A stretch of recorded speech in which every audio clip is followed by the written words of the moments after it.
என் பெயர் திருவெண்காடன். மக்கள் என்னை பட்டினத்தார் என்று அழைப்பார்கள். என் சில பாடலை கூறுகின்றேன், அனைவரும் கேளுங்கள்.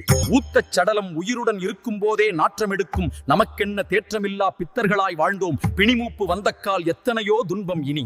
இந்த உடல் அழுக்கு நிறைந்தது, நிலையற்றது. இதைக் கண்டு மயங்கித் திரியாமல் இறையருளை தேட வேண்டும் என்பது அவர் கருத்து. இதன் அர்த்தம் இறைவனை முன்னிறுத்தி பாடியவை, உலக மாயையை பற்றி விளக்குபவை, வாழ்வியல் யதார்த்தங்களை முகத்தில் அரைந்தாற்போல் சொல்பவை. முத்தமிட்டு முகமோந்து முளைப்பால் ஊட்டி மூச்சடங்க கிடந்தேனை முகத்தில் நோக்கி அத்தமிட்டு அணைத்தெடுத்து அள்ளி அணைத்து அன்புடன் வளர்த்தெடுத்த அன்னைதானே. முன்னையிட்ட தீ முப்புறத்திலே பின்னையிட்ட தீ, தென் இலங்கையில் அன்னையிட்ட தீ, அடி வயிற்றிலே யாவும் விட்ட தீ மூழ்க மூழ்கவே.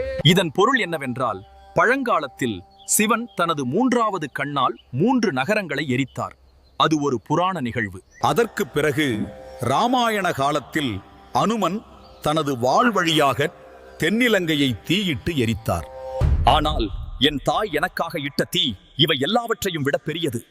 நான் அவள் வயிற்றில் கருவாக இருந்தபோது என்னை பெறுவதற்காக அவள் அனுபவித்த பிரசவ வேதனை, வயிறுற்ற தீ ஈடு இணையற்றது. அப்படிப்பட்ட என் தாயின் உடலுக்கு இன்று நான் ஈமத்தீயை வைக்கிறேனே. அந்த தீ எரியட்டும், எரியட்டும்.